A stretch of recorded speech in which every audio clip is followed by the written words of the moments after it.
Um, Hello and welcome everyone. My name is Liz Glumadel. I'm an Ambizione Fellow based at the Graduate Institute, and it's my pleasure to host this book talk today where we discuss Priyasha Saksena's book, Sovereignty, International Law, and the Princely States of Global South Asia.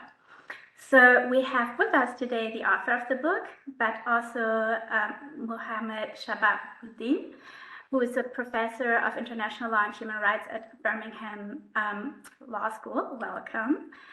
And Sahad Pillay, who is a postdoctoral research fellow at the University of Pennsylvania. So without further ado, I'll now give the floor to Priyasha to give an introduction to her book. Perfect. Thank you. Just going to share my screen. Right. Hopefully, you should be able to see the screen. And in case you're not, just let me know. Right. Anyway, so thanks, Liz, for your invitation. So that I can come and speak about my book, Sovereignty, International Law, and the Princely States of Colonial South Asia. Thanks especially to Professor Shahabuddin and to Dr. Pillai for taking the time to read and engage with it.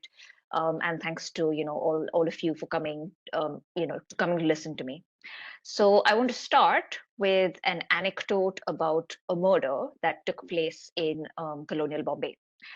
In January 1925, a businessman named Abdul Qadir Bawla was shot dead in the posh neighborhood of Malabar Hill. Bawla's assailants then tried to abduct his companion, a woman named Mumtaz Begum. But they encountered 4 British Army officers who managed to fight them off using golf clubs. 9 men were tried for Bawla's murder, and all but 2 were found guilty. And that seemed to be the end of the case. But then the investigative trail led to this man, Tukujirao Holkar, ruler of the state of Indore, one of the 600 odd princely states in colonial South Asia. The states were ruled by indigenous rulers like Tukujirao rather than being administered by British colonial officials, although the British did advise the princes on how to rule, and they exercised certain functions like defense and external affairs on behalf of the princes. However, and this is critical, the states weren't considered to be British territory. They were legally distinct from British India. So on this map, the states are shown in yellow while British India is shown in pink. So how did one of these ruling princes of one of these states become involved in the murder of a Bombay businessman? Well, Mumtaz revealed that she had been a palace dancer at the Indore court. She'd been abused, so she ran away and she started living with Bawla in Bombay. And police inquiries showed that the assailants were employees of the state of Indore. The Bombay Press also alleged that the Indore State Treasury was financing the defense of the accused, implying that Tukuji Rao himself had been involved in ordering the failed abduction on account of jealousy. The incident was really public, and so the British were forced to act. They offered Tukuji Rao a commission of inquiry to investigate his role in the affair, rather than a criminal trial. But Tukuji Rao was furious. He vehemently argued that as a sovereign prince, he wasn't subject to British jurisdiction, and he wrote, rightly or wrongly, I have all along adhered to the belief that neither in the analogy of international law, nor as a matter resting upon treaty, is a prince of my position liable to be tried. So rather than face the commission, Tukuji Rao abdicated in favor of his son. We can read this vignette in a number of different ways. I want to focus on the questions that this case raised about the relationship between the state of Indore and the British government. So, for instance, what was the nature and the extent of the sovereign powers exercised by the ruling princes and by the British government? The British, for instance, have the right to try Tukuji Rao, or did he have sovereign immunity? And what exactly was the legal status of the princely states? All in all, cases like the Malabar Hill murder raised tangled questions of sovereignty, of empire, and of international law.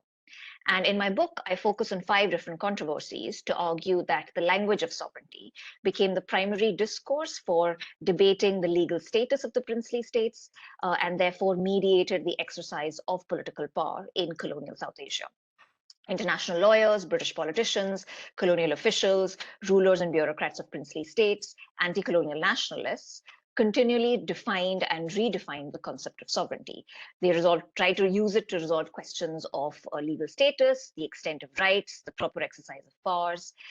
They also try to use it to construct a political order that was in line with their interests and aspirations. So for about 2 centuries, therefore, the princely states were at the heart of discussions over what sovereignty meant and how it could be defined. Now, in today's talk, I'm just going to focus on 2 of the controversies that I discuss in my book. And to understand the complex position of the princely states within the British Empire, we need to go back to the year 1857. That's the year in which most of northern and central India broke out into a widespread revolt. It was suppressed by a long and violent siege. And many scholars have used this as a turning point. So scholars argue that the first half of the 19th century, so before 1857, that was a period dominated by liberal imperialism. Then administrators were influenced by the so-called civilizing mission. They engaged in really interventionist modes of rule to try and reconstruct indigenous societies. So British administrators frequently annexed princely states that they felt were either incapable or unwilling to provide good government to their subjects. All of this changed after 1858 because many administrators began to attribute the revolt to the evangelical zeal of the liberals. And so a large part of the latter half of the 19th century was focused on the imperial rule through local power brokers, right? The conduct of imperial rule was through local power brokers. And the princely states were the quintessential example of these local power brokers. So what happened then was that the earlier policy of annexation of the princely states was abandoned. Instead, the states were cultivated as junior allies in a larger imperial project. This position, I argue, was achieved through the articulation of a very specific version of sovereignty by the jurist Henry Maine. Maine was a law member of the Viceroy's India Council between 1862 and 1869. You can see him seated second from right there. And what did Maine argue when it came to sovereignty? Well, Maine was primarily arguing against adherents of the analytical school of jurisprudence, who focused on the coercive power of a territorial sovereign.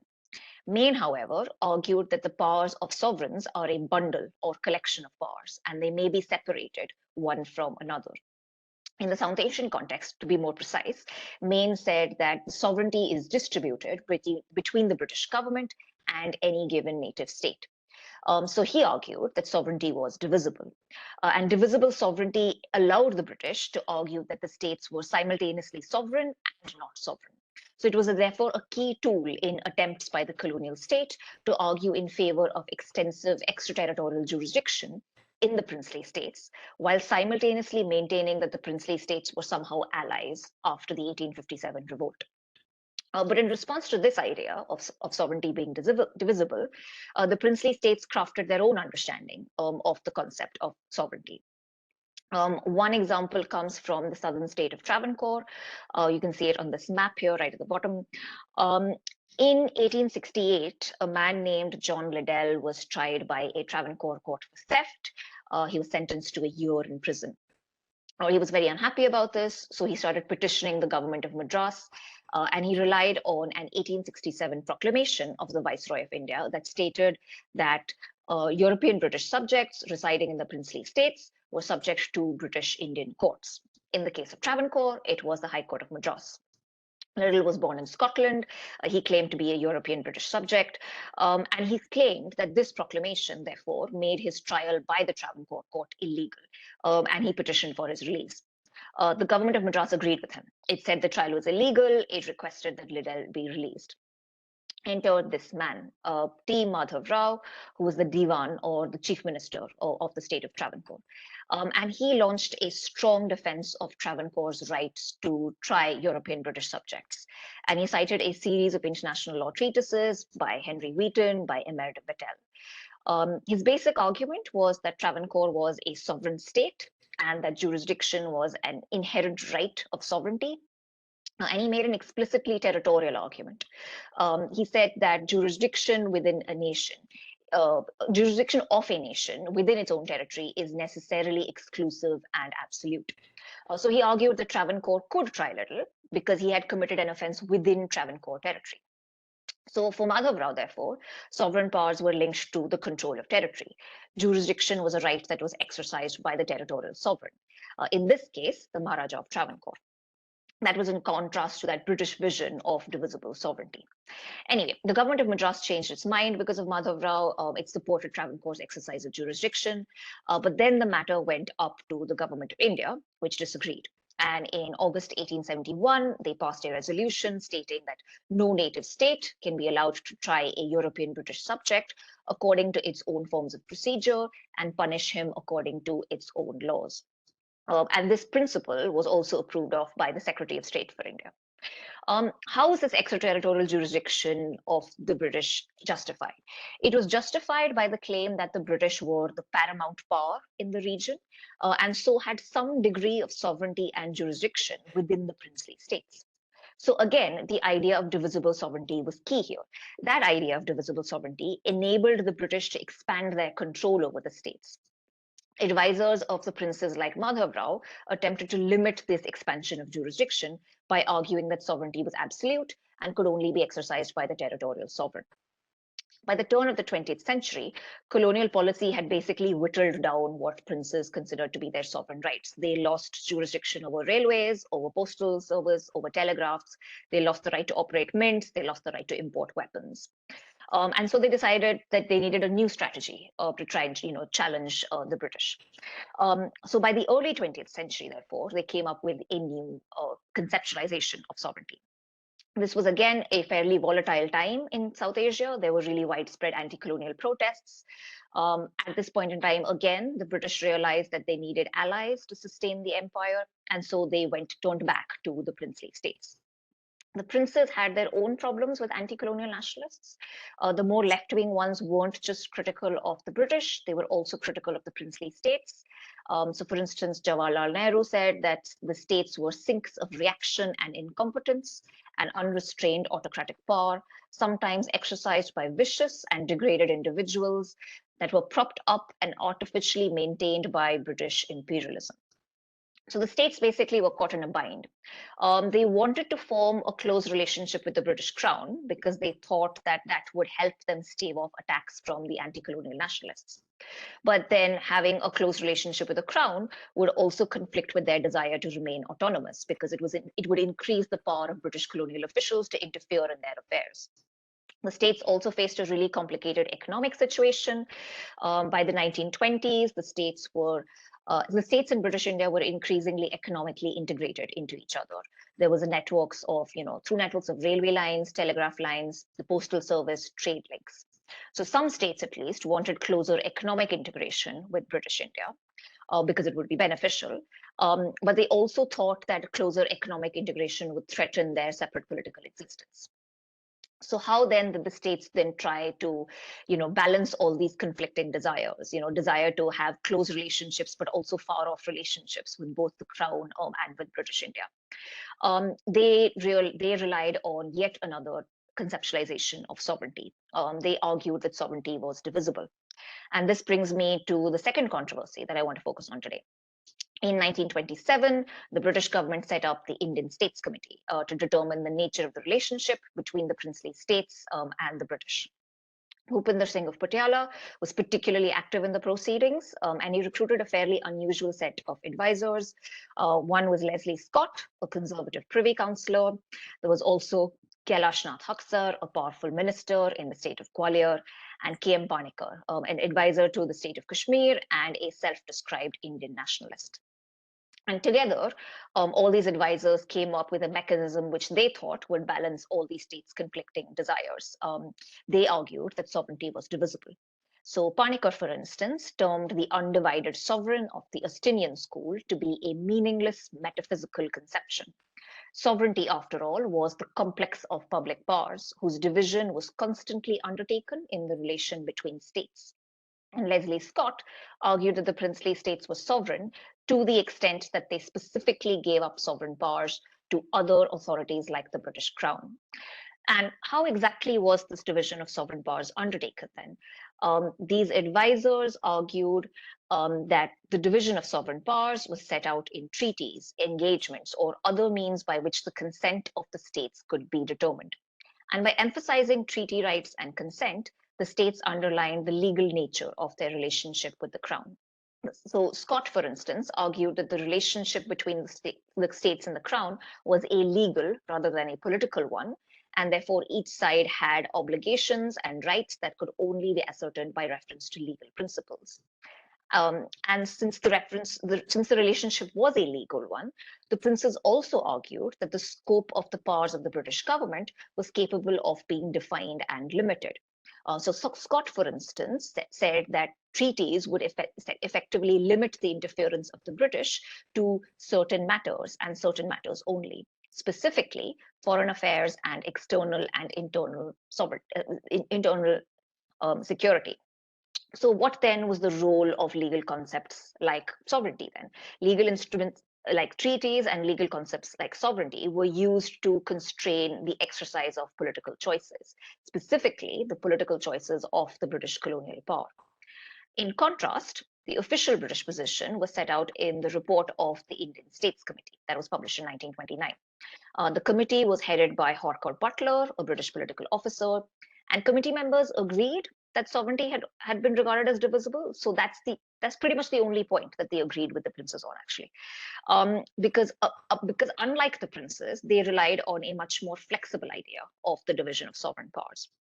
The relationship between the states and the crown, they argued, wasn't just a contractual one. It was a living, growing relationship shaped by circumstances and policy, resting on a mixture of history, theory, and modern fact.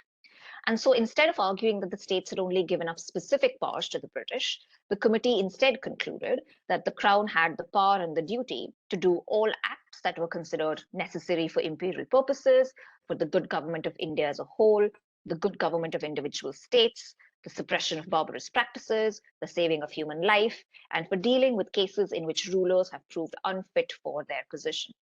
So essentially, anything that the British actually wanted to do. So for British colonial officials then, sovereign powers were divided on the basis of imperial interests. And that basically just buttressed imperial supremacy. And in their view, politics and policy triumphed over legal considerations. That was in contrast to princely state officials. So the concept of sovereignty then became a site of debate. Both the princely states and the British agreed that sovereignty was divisible, but the basis of the division of sovereign powers was very different. The states focused on formal consent in treaties. British colonial officials, on the other hand, focused on the more pragmatic idea of the interests of empire. These debates continued into the 1930s during the discussion of a possible federation of British India and the princely states that never actually came to fruition. But the debates also continued till the demise of the states after Indian and Pakistani independence in 1947. I'm happy to talk about more of these in Q&A. Over the course of 2 centuries, therefore, despite numerous transformations in the political map of South Asia, the doctrine of sovereignty remained key. The language and ideas of international law were continuously used, manipulated, cannibalized, and fought over by a number of actors, including international lawyers, politicians, colonial officials, princes, their advisors, anti-colonial nationalists. Sovereignty, therefore, came to structure political imagination in South Asia and consequently the framework of the modern Indian nation state. And if we focus on all these differing arguments of all these players, we can also see that sovereignty is polysemic. It's capable of being defined in multiple ways. At various points in time, by various different actors, sovereignty was defined as either territorial or divisible. And all these actors really struggled over these meanings. It was a matter of huge debate. Conflict was a part of the framework. It was the very essence of all these legal structures. International law and the concept of sovereignty in particular then became a field of conflict, a site of struggle. I'm looking forward to hearing everyone's thoughts on the book, and I just thought I would show the cover just before I stop sharing my screen, just so everyone can see what it looks like. But thanks everyone for coming. I'm going to stop sharing my screen now, and I look forward to hearing your thoughts. Thanks, Priyasha. Over to you. Well, thanks for inviting me to the event. I'm really delighted to be here because I have known Priyasha for many years, so it's a particular delight to be present here to talk about her book. So the first thing, and I'm going to be primarily speaking as a historian, and that's my training, and I will speak less as a legal scholar. So the first thing that I want to say about the book is that it is a very lucidly written book that kind of makes complex legal debates and arguments about sovereignty accessible to a lot of historians. And this is also a book that is quite rich in archives. So if you are someone who is wanting to read more about this area, or someone who is interested in researching about this, you will find a great many resources within the book. It's very well researched and archivally rich. So given that I just have like 10 minutes, I'm not going to get into the weeds of the book, but I just want to kind of mention 2 or 3 major facets of the book that as I see it, and then maybe go on to ask 1 or 2 questions. So that's what I'm going to do. So the first thing, again, if you're not very terribly familiar with the history of colonial South Asia, I want to kind of reiterate the fact that colonial South Asia consisted of 2 types of Indias. One, as she said, the India of the princely states, which formed in terms of territory almost a fourth of the subcontinent, and in terms of population between, again, third and fourth of the subcontinent. And this was a huge geographical territory in the sense that some of the princely states were bigger than countries in Europe, and the total extent of this area could be larger than, perhaps the empire that a country like Germany ever held, for instance. So, so this was a huge area which remained in India up until 1947, but a hugely understudied part of the empire. In the sense that when we think about colonial South Asian history, we normally think about it as the history of the British provinces, or the areas that you saw in the pink if you look at the map on the book jacket. So this book is really attempting to tell you what was happening in the princely states vis-a-vis the British colonial enterprise. So what is the kind of relationship that existed between the British and the princely states from at least the 18th century onward, all the way to 1947, 1950. So that is something, so the focus of the book is on what we call as indirectly ruled parts of the empire, which is more often kind of not a part of mainstream history writing. So that's the first thing that I wanted to stress.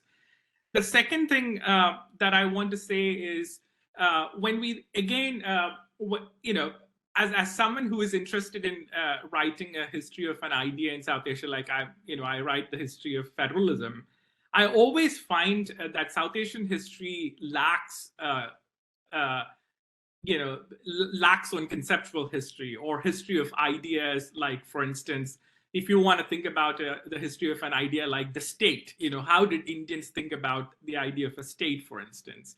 We will find books that existed in the 3rd century BC or something, but not perhaps at the turn of the 20th century, or an idea like self-determination or republicanism, democracy. You just name it. It's South Asian. Even though South Asian history scholarship is quite advanced in terms of the scholarship we produce, but I think there is a lack of history of these very formative ideas that define Indians' lives even today. So Priyasha is basically offering us a history of the idea of sovereignty, which is one of the most defining terms in any nation's life, but more particularly in a country like India, where there's so many subnationalities exist, and sovereignty is such a contested idea. So then this sort of raises an interesting question, which is, the kind of history that she's telling us of sovereignty, could this history be told from the site of the British provinces, for instance, in the sense that, we know the kind of questions that direct colonial rule raised. So most of the time, the history of the provinces is about the establishment of the British rule.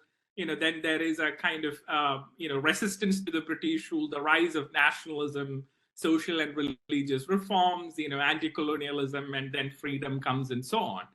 But this is a very much more nuanced and layered and sophisticated debate that we are seeing. And I would even wager that perhaps we don't have, debates about sovereignty anywhere as sophisticated as what we see here in the British provinces, where the question of who the sovereign was perhaps more clear. So here what we see is this constant debate between the princely states and the British about sovereignty. And I think Antoinette Burton had written that paramountcy is something that has to be constantly reiterated. And I think it's not a one-time event. It has to be always asserted and reasserted. And I think that is a kind of story that is very clearly shown here. And also a history of sovereignty through legal arguments and legal debates. So this is a very great achievement to kind of give you a history of sovereignty as it was debated from the 19th century all the way up to 1950.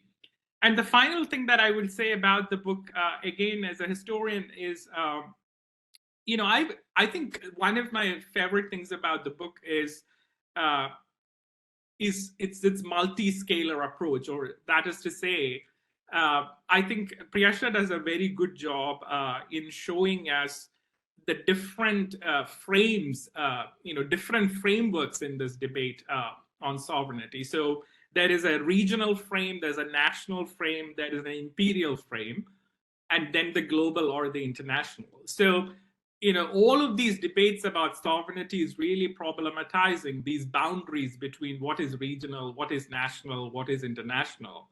So at one place, you will see the princely states really interested in, being a regional power, which is, they're interested in the question of jurisdiction in a very well-defined small territory.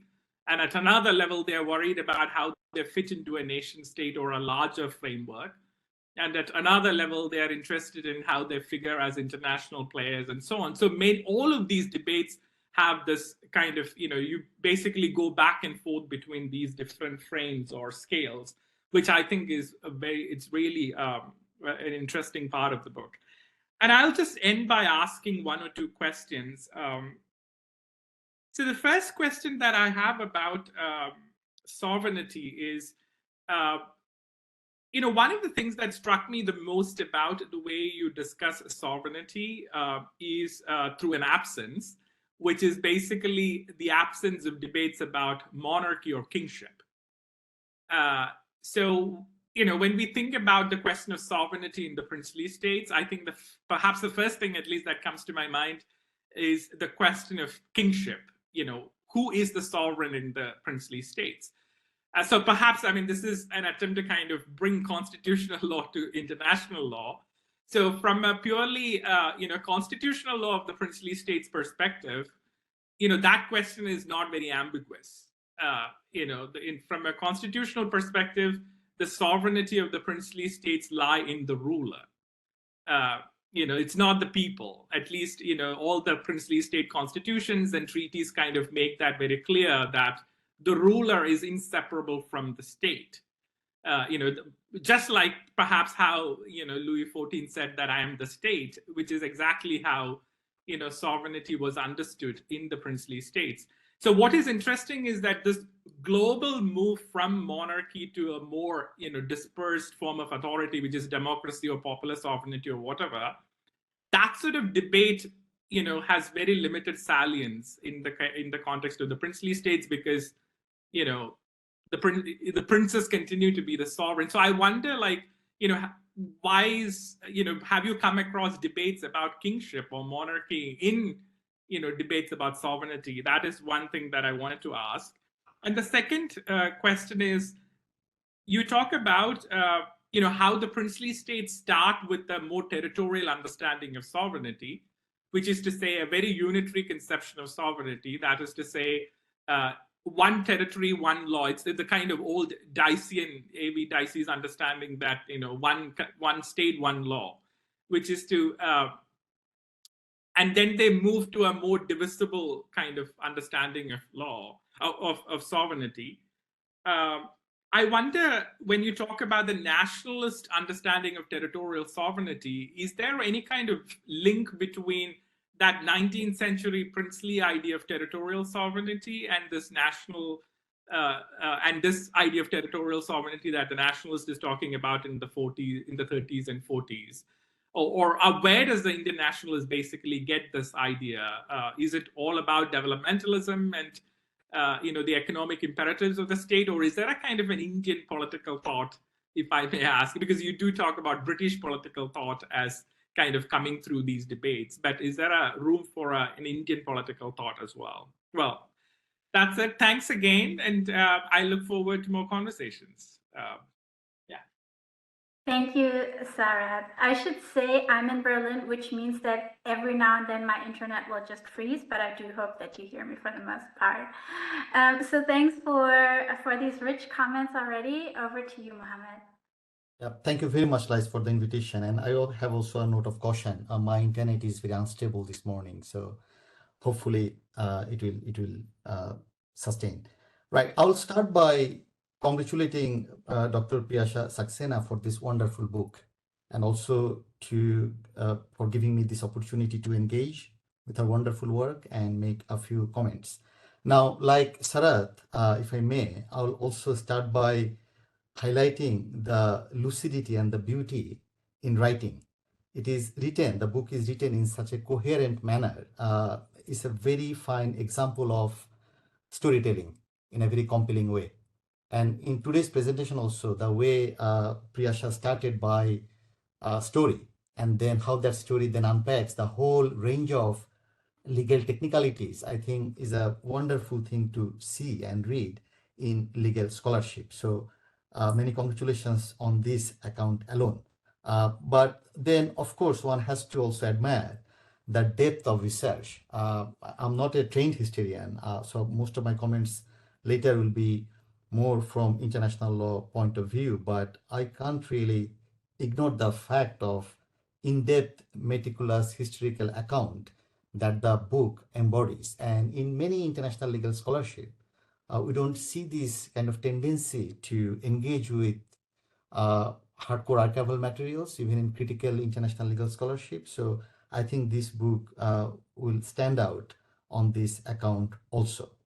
And also, like as Sarath was telling, the scholarship on princely states is rather thin, but in whatever materials we have there, one kind of unique contribution of this book is to focus on the legal aspects of various issues involving princely states and first East India Company and then British Empire. I think those legal aspects that the book beautifully articulates and analyzes is another very strong strength. But to me, where the book really does exceedingly well is in articulating sovereignty in its multiplicity, from exclusive territorial jurisdiction to this idea of divisible sovereignty, to this notion of federalism, and eventually to post-colonial sovereignty. It was actually quite interesting to read about this nuanced process through which law and politics shaped each other. And I thought that was a fascinating aspect of this book. And also this effort to starting with this kind of very narrow niche princely state sort of stories to dragging us back to the bigger question regarding what does the story tell us about the role of sovereignty per se, sovereignty itself. And here I quote Priyasha, where she writes this language of sovereignty and the way it is used by peoples and entities seeking international recognition and subnational movements negotiating their relationship with the nation state. I think this is one of the kind of takeaway point for me as an international lawyer, that these stories of princely states, beautifully crafted, beautifully presented, but they have also something to say about the bigger picture. Now, as it always happens with any good book, that leaves the reader with demanding more. So here are some of the points that I thought I would have loved to read more about in this book. So for example, the bigger picture regarding how sovereignty was used as a language by a wide range of actors who are negotiating for their own power grabbing. Whether there was a potential for taking one step forward and even engaging with even a bigger story about sovereignty today? What does the story of sovereignty as a language tell us in the world that we live in today? Now, Priyasha actually hinted towards some of those points in her introduction where she mentions Palestine, or even at the very end in the conclusion where she talks about sovereignty and international law as sites of contestation. But it's not really fully articulated or elaborated. So that is something I would have loved to read a bit more. The broader question perhaps for Priyasha that I would like to pose is, yes, I fully accept this point that sovereignty was used as a mode of language of negotiating power. But what if sovereignty itself is a negotiated concept? And some of the examples that Priyasha indicated at the very end in the conclusion with reference to Kashmir or Sikkim, what does those stories, what do those stories tell us in our conceptualization of sovereignty today? Now, I see in the introduction that Priyasha has very kindly given credit to Professor Samuel Moine for pushing her towards more kind of bigger picture. So perhaps Sam should have pushed her a bit more to actually get to the point to capture those bigger potentials that the book also have. And in this regard, I would also like to highlight very briefly about kind of when we talk about post-colonial sovereignty, to what extent, and again with reference to the examples of Kashmir or Sikkim, to what extent this post-colonial sovereignty is also a new mode of coloniality, and what the story of sovereignty would look like if we then go beyond this idea of sovereignty as a language, then move towards sovereignty as a negotiated product, and also the way it embodies the whole notion of coloniality as we speak. Now, I am also trying to be a bit brave by encroaching upon some of Sharad's areas of history. This is not my kind of area of specialization, but I was also thinking, what if we think about sovereignty as power relations? And I'm specifically highlighting the point here when it comes to the idea and the perception and conceptualization of sovereignty outside this negotiated relationship between princely states on the one hand and the company and the British imperial government on the other hand. As a prelude, what happens if we try to capture a perception of sovereignty, whatever we call it, outside the 19th century jargon, the relationship that defines the relationship between the princely state or kingship and the people? How does sovereignty operate within that domain of power relations? I think that investigation could have also opened up some of the nuances that comes with this notion of sovereignty. Now, of course, that was definitely not the focus of the book, but perhaps some discussion on that would have helped the story that Priyasha has articulated quite powerfully would have made better or more sense. And finally, I'll stop with that, I promise. There is a kind of visible absence of any direct engagement with the idea of self-determination, especially after 1919 during the Paris Peace Conference. That became the kind of the main thing.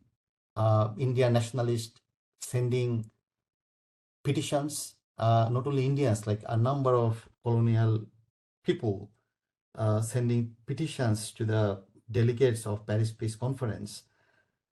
I was wondering to what extent the understanding of sovereignty from princely states' point of view was shaped and informed by this ongoing discourse on self-determination, and what would have happened if this notion of self-determination since 1919 could have sharpened or make our understanding of sovereignty and the discourse of sovereignty even more nuanced. I'm saying this for a particular reason, because reading Priyasha's book, I got the feeling that perhaps to some extent, the experience of Indian nationalists, their fear about princely states and their sovereignty had something to do with the way the right to self-determination then developed in the 1960s and 70s with relation to the Katanga event, with relation to West Irian case, and the way the whole notion of self-determination was hijacked by this kind of statist notion of territorial sovereignty. So perhaps there was a story there somewhere hidden as part of this otherwise wonderful book. So I'll stop there with reiterating my deep appreciation and admiration for this wonderful scholarship. So congratulations, Priyasha. Thank you. Wonderful. What a rich set of comments you've received, Priyasha, and I will hand over to you to respond to some of them. In the meantime, I will also undertake the courageous effort to ask the people in the audience to turn on their cameras to the extent that you can, just because it's much nicer to at least see some faces while we speak. Thanks. I can actually, see some new faces. Hello, everyone. So firstly, thanks for all these really rich comments. If I'd got them before I'd actually published the book, it would definitely have made the book better. But it's an unfortunate state of affairs that I've only received them now. I'm going to try to respond to some of them.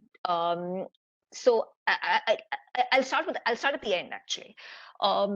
So the idea, so sovereignty, the bigger picture of sovereignty, right? Okay, as a legal historian, we always get the question of, right, the so what question, like, why should we care, right? Okay, you've told me about this like stuff that happened, 250 years ago.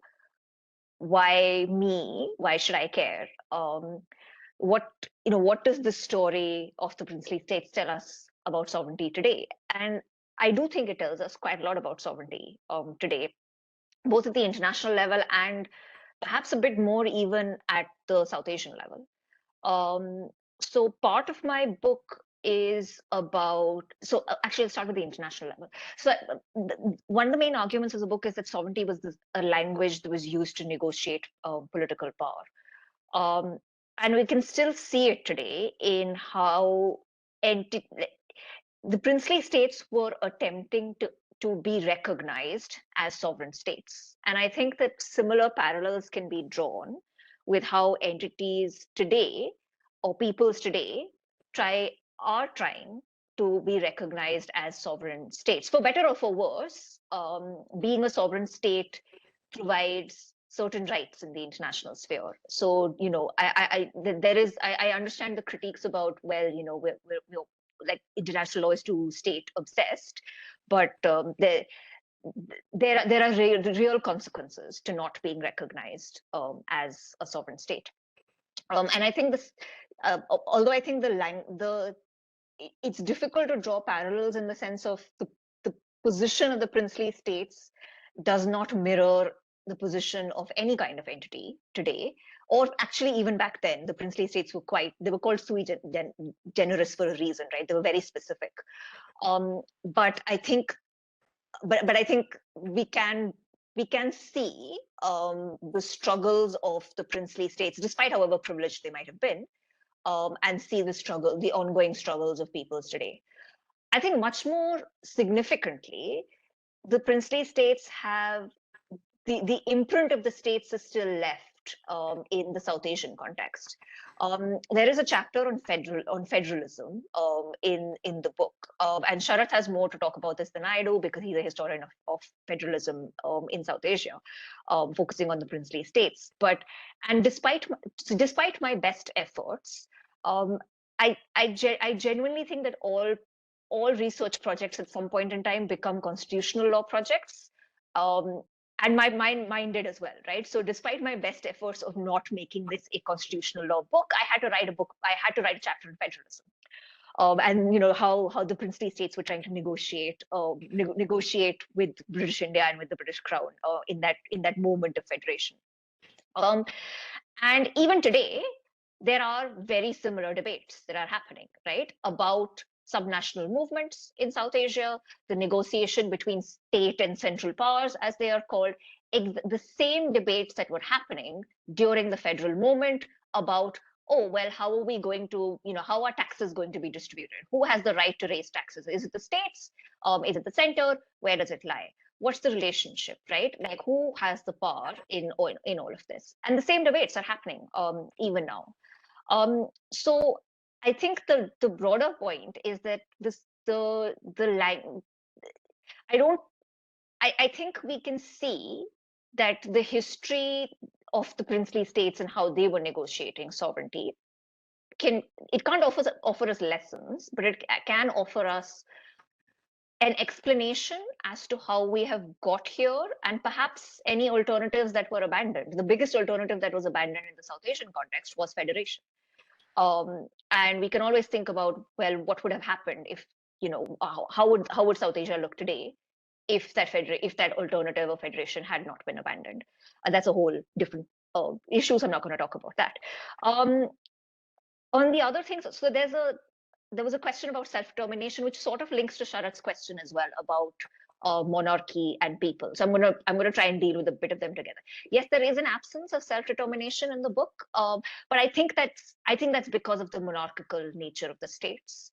I think self-determination as a concept didn't really influence the way that the princely states tried to articulate their ideas of sovereignty, because self-determination is very much of the people, and the princes were monarchs. So I think monarchy is sort of present in the background in the book. I mean, I know Sharat said it's there in an ambiguous sort of way. Maybe I can articulate it a bit more. I think it's present in the sense, or it's present in specific ways. So one way in which I argue throughout the book, actually, both when the princely states were trying to argue territorial sovereignty and divisible sovereignty, one of their principal aims. So one of the principal aims was obviously, okay, we need to stop British interference, right, or interference of anti-colonial nationalists in our internal affairs. But the other main aim that they had was internal. It wasn't external. So they didn't just want to stamp out external influences or enemies. They also wanted to stamp their authority internally. And their way of doing that is to claim that the monarch, as Sharat pointed out, is the main representative of sovereignty in the state. So by claiming either territorial sovereignty or by claiming divisible sovereignty, even divisible sovereignty, the argument was that the monarch is the emblematic nature of the sovereign within the state, as opposed to the people or everyone else. In the 1930s, in particular, there were a lot of states-peoples movements, which were in the princely states. There were somewhat movements for democracy or, some sort of political representation.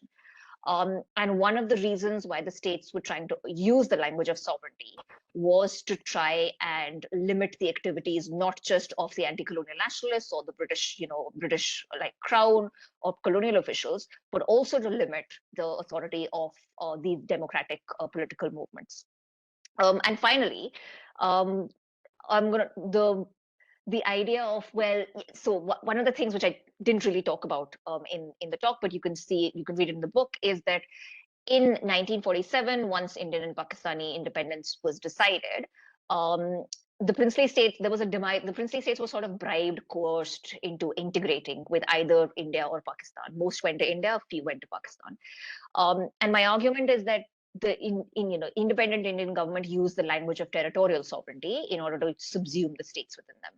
And Sharat had asked that, did this idea of territorial sovereignty have any links with the princely state conception of territorial sovereignty from the 19th century? Not overtly, I think. I think there were a lot of different conceptions of territorial sovereignty at the time. One was that idea of economic nationalism. So that was very much a 1930s type of idea. Developmentalism. But there were also other ideas which I don't really talk about in this book, but I've talked about elsewhere as well, that wasn't the only sort of conception of territorial sovereignty in the 1940s. There were also very religiously influenced ideas. So the Akhand Bharat type idea of Hindu nationalists, for instance, which was also very territorial, didn't have that was in one sense that had a much longer lineage, I suppose. But again, didn't really have very overt links with the princely state conceptions of sovereignty. But the idea of territorial sovereignty in the 1940s, which was co-opted by the Indian nationalists, had a lot of different sources. One of them was developmentalism, but there were other ideas as well. I'm going to stop talking now because there might be other people who have questions, but I do want to thank both our commentators. Those were very rich comments. Thank you very much for giving me some time to think through them. Great. Indeed, it's time to get to the Q&A because we don't have so much time left. I didn't see the order in which the hands went up, but I trust that you can moderate yourself. Or let me call on you. Nico, why don't you go ahead? All right, thanks. Not sure I was the first, but I try to be brief. Thank you so much, Priyasha, for introducing your book and for everybody on the panel for speaking about it so lucidly. Really it makes me want to read the book and I've so very much really I think it's interesting, even though I'm not normally doing that much history, but obviously so imaginations of sovereignty I think are very central, and in a sense the historical reflection I think can make everybody reflect a bit more about how that is constructed in actual social and political conflicts, right? And it has been constructed, of course, well beyond the Indian context. Now, I have two questions, and feel free to answer whatever you like and have the time for. One is how, to what extent international law was explicitly used as a frame for articulating those sovereignty ideas at the time, right? There was something I think there was always a bit at the background of what I heard about it, and I'm sure you've addressed it in the book. And I'd like to know a little bit more to what extent there was an understanding that the relationships within India were governed or not by international law, and how the relation to international law, with largely European law, of course, initially, sort of was construed, to what extent it was seen to be applicable in India, in the region in general. Secondly, I was curious to know how your findings relate to sort of the broader sort of legal pluralism literature that is especially around the British Empire, as Lord Benton and others has developed pretty intensely. So to what extent, and that might go a little bit also beyond the focus that I heard quite a lot in what you were saying on sort of princes and their deployment of particular ideas, to potentially other sides in which ideas about the relationship of different laws, legalities, rules might have been articulated, notably courts and court-like entities, right? So is there some story, does that go in parallel, or are there potentially other stories there that diverge somewhat from those negotiated interactions that you're talking about? Thanks. Great. Now I hand over to a historian. Thomas, go ahead. Thank you. Can you hear me? Okay, great. Yeah, thank you for a wonderful talk, and I really look forward to reading the book, which I've not read yet, as a disclaimer. I had a couple of questions. So the first is questions on whether the princely states approached international institutions to sort of affirm their sense of sovereignty. And I mention this because there was a pamphlet I found from around 1925, which is where the pamphleteer essentially asserts the rights of Indian princely states to be the true representatives of India at the League of Nations, not as the politically de facto leaders, but as the sort of indigenous leaders, whilst the British are not, clearly. And I'm wondering if what this sort of international element was to this sort of lobbying effort you were mentioning in the 20s and 30s to increase the princely states' sovereignty. I would also add to that whether whether there was any attempt by the princely states to join the United Nations around the time of the dissolution of the Raj to sort of protect their sovereignty. And another question about constitutional law, because there was, I think, a mention earlier by one of the discussants about the sense that they're sort of monarchs, but they're also monarchs within a greater monarchical framework, in a sense that many of the Indian monarchs have to come to the Durbar in 1911 and sort of pay homage to the King Emperor in Delhi. And so does this lead? So yeah, the sort of classical structure of monarchy doesn't work there. Would there be something more in common, perhaps, I don't know, with the Holy Roman Empire in the sense of having one super monarch with lots of tinier monarchs, or is this something very different? I mention this because I think Natasha Wheatley wrote a book about the divisibility within the Austrian Empire, and I'm wondering if there are sort of parallels between the different monarchical systems in India too. Right, thank you. Great. And now I'll exercise the moderator's privilege and tag on one more question. So, and this is really to situate your work. So just in terms of earlier works, Sovereigns, Quasi-Sovereigns and Africans, or even Tony Angie's work, Sovereignty, Empire and International Law, I believe it's called. Could you just tell us how you think you're nuancing what we already know about sovereignty? And more specifically, are you proposing a different way forward in ways where sovereignty and statehood keeps coming under contestation? Perfect, thank you. I'm gonna try and answer as many questions as possible. Let's put it that way. Right. So first, let's start with Nico's questions. To what extent was international law used as a framework? So this was very much up to debate, in the sense that there was a law. I'll give you the example of Henry Maine, who played a major role in the 19th century. And the question of does international law actually apply to the princely states? He said, well, the answer is maybe. Right. So he said that because, again, the princely states were somewhat sovereign, but not really sovereign. Right. And the idea was international law only applies to, quote, sovereign states. We don't really know the legal status of the princely states. So international law may be applicable to them. So he said it may be applicable in specific situations like treaty interpretation, but not in others. Right. And so the question of when international law applied to the states and when it didn't was never clear.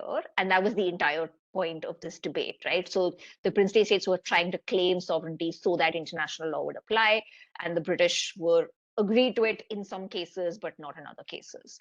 So it was very much a framework. That was the language that was used. All the treatises that were being cited by all these people were international law treatises, but it was very much up to debate.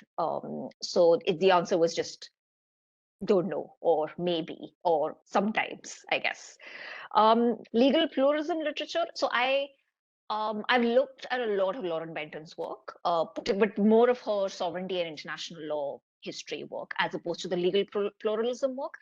I haven't actually thought about how this, fits in with the legal pluralism framework.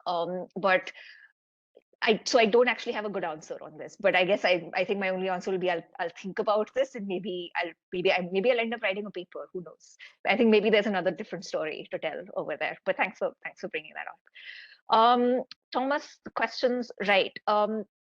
Monarchs and the holy. There was actually, so, and I think Sharath will probably be able to answer this better than I do, because in the 1930s, there was this proposal, like the federation proposal was very much the idea that we're going to create federation basically like the German Empire. So the German Empire, one of the bases of federation was that, like the German Empire had these princes and, somewhat republican elements sort of fused together, we are going to also do it here in South Asia. So that was an explicit parallel that was drawn in the 1930s. A lot, like Kailash Thakkar and K.N. Panikkar wrote an entire book in which they drew, called Federal India, in which they drew on these German parallels. They also got a legal opinion from 2 German lawyers, which drew this parallel as well. So there were parallels being drawn with other types of monarchs in other places. But again, despite all these parallels, the idea was always that the princely states are somehow different, right? So we might try and draw parallels from elsewhere, but we still need to come up with our own solutions. The other question was about princely states approaching international institutions. So there are two responses over this. So in the 1920s, India was one of the founding members of the League of Nations. It was the only non-self-governing territory which was, over there. The delegates which were sent to Versailles and to every single League of Nations, conference or meeting after that, British India's delegation always had a representative of the princely states, right? So Bhupinder Singh of Patiala spent a load of time in Paris and Geneva and like all these other places, precisely because the princely states were always there. So although they didn't try to get recognition from the League of Nations, the princes were always present and hobnobbing in all these international conferences. And one of the things which I argue about is that they met a lot of people in those conferences that would help them articulate versions of divisible sovereignty in the 1920s and 30s. The UN is actually a much more explicit example. The final chapter, not the final chapter, the second last chapter of the book deals explicitly with Hyderabad's attempt to not gain UN recognition, but they approached the Security Council in 1948. So after Indian and Pakistani independence, most princely states signed accession agreements. Hyderabad didn't. And the dispute went on for about a year. And in September 1948, Hyderabad hired a bunch of high-profile international lawyers, including Hersch Lauterpacht, and they approached the Security Council with this dispute. And they argued that the independent Indian state was pressurizing them to integrate, and that was a violation of their sovereign rights. Before the matter was ever heard by the Security Council, Indian armed forces invaded, and 3 days later, it was basically all over. But yeah, that was pretty much, I think, the first and last attempt by a princely state to approach the UN on that. So I hope that answers the question. The final question, which Liz had raised about how am I nuancing claims? So I'm not sure of if I am nuancing them, right? I think that would mean that I'm always, okay, let me preface this by I'm skeptical of universal stories, right? So I think the only claim that I would like to make, which might nuance previous claims. There's a lot of history of international law which has been written, but I think the only claim that I would like to make is that I think it's difficult to write universal histories of international law. So the only reason why I focus on the princely states is because I think having this particular history can tell us the specifics of the princely states, but may provide certain ways of thinking about the concept of sovereignty more broadly. But again, as I said, I'm skeptical of universal histories in general. So perhaps the only way that I'm nuancing existing stories of the history of international law is by providing a particular history of not colonial South Asia more generally, actually just the princely states in colonial South Asia. I'm going to stop because I know I've run over, and I'm sure like other people have places to be and things to do. Yeah, so thanks so much for this, Sharat, Priyasha, and Mohammed. I certainly learned a lot also from the discussion, so thanks everyone for coming. And I hope we'll continue these conversations in other fora. Next week, we have another book talk, more or less the same time, I think. Maybe, yes, it's around the same time. It's on corporate complicity with Kalika Meda. I hope to see some of you then. Bye-bye. Thanks, everyone. Bye.